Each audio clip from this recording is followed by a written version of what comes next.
नमस्कार बौराइन, म चाहिँ आज आलु र च्याउको मैले बनाउने तरिका यसरी म पकाउन गइरहेको छु। मैले सबै काटिसकेपछि मैले तेल बसाएर प्याज रातो भएपछि आलु लगाएँ। आलुमा चाहिँ बेसार नुन लगाएर एकछिन फ्राई गर्नको लागि छोडिदिएँ।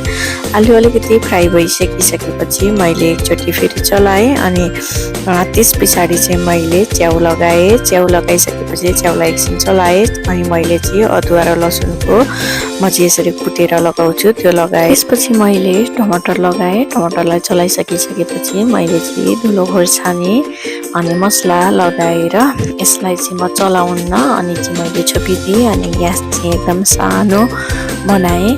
अब चाहिँ मेरो यो आलु र च्याउको सब्जी पकिसकेको छ। मैले चाहिँ बटुकामा खन्याएँ। यसरी खानामा सर्भ गरेँ। हजुरहरूलाई मेरो यो भिडियो कस्तो लाग्यो लाइक कमेन्ट सेयर गर्नुहोला।